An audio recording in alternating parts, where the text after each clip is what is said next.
आखिर पाप का गुरु कौन? एक पंडित जी कई वर्षों तक काशी में शास्त्रों का अध्ययन करने के बाद गांव लौटे। पूरे गांव में शोहरत हुई कि काशी से शिक्षित होकर आए हैं और धर्म से जुड़े किसी भी पहेली को सुलझा सकते हैं। शोहरत सुनकर एक किसान उनके पास आया और उसने पूछ लिया, पंडित जी, आप हमें यह बताइए कि पाप का गुरु कौन है? प्रश्न सुनकर पंडित जी चकरा गए। उन्होंने धर्म व आध्यात्मिक गुरु तो सुने थे, लेकिन पाप का भी गुरु होता है, यह उनकी समझ और ज्ञान के बाहर था। पंडित जी को लगा कि उनका अध्ययन अभी अधूरा रह गया है। वह फिर काशी लौटे, अनेक गुरुओं से मिले, लेकिन उन्हें किसान के सवाल का जवाब नहीं मिला। अचानक एक दिन उनकी मुलाकात एक गड़िका वैश्या से हो गई। उसने पंडित जी से परेशानी का कारण पूछा तो उन्होंने अपनी समस्या बता दी। गड़िका बोली, पंडित जी, इसका उत्तर है तो बहुत सरल, लेकिन उत्तर पाने के लिए आपको कुछ दिन मेरे पड़ोस में रहना होगा। पंडित जी इस ज्ञान के लिए ही तो भटक रहे थे। वह तुरंत तैयार हो गए। गड़िका ने अपने पास ही उनके रहने की अलग से व्यवस्था कर दी। पंडित जी किसी के हाथ का बना खाना नहीं खाते थे। अपने नियम, आचार और धर्म परंपरा के कट्टर अनुयायी थे।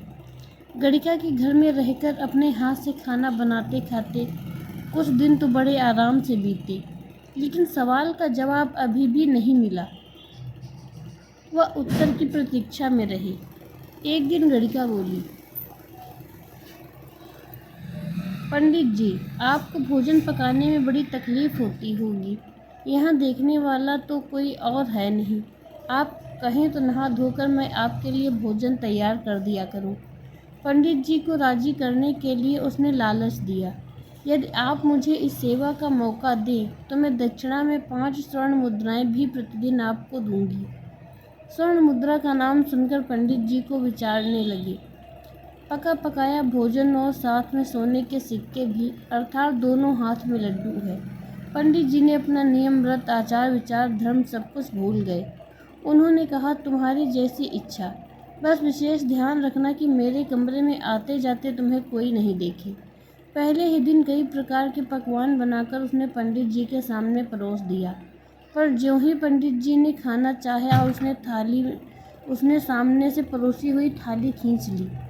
इस पर पंडित जी क्रुद्ध हो गए और बोले, यह क्या मजाक है? गड़िका ने कहा, यह मजाक नहीं है पंडित जी, यह तो आपके प्रश्न का उत्तर है। यहाँ आने से पहले आप भोजन तो दूर, किसी के हाथ का पानी भी नहीं पीते थे, मगर स्वर्ण मुद्राओं के लोभ में आपने मेरे हाथ का बना खाना भी स्वीकार कर लिया। यह लोभ ही पाप का गुरु है। आपको कहानी कैसी लगी हमें कमेंट में ज़रूर बताएं। धन्यवाद।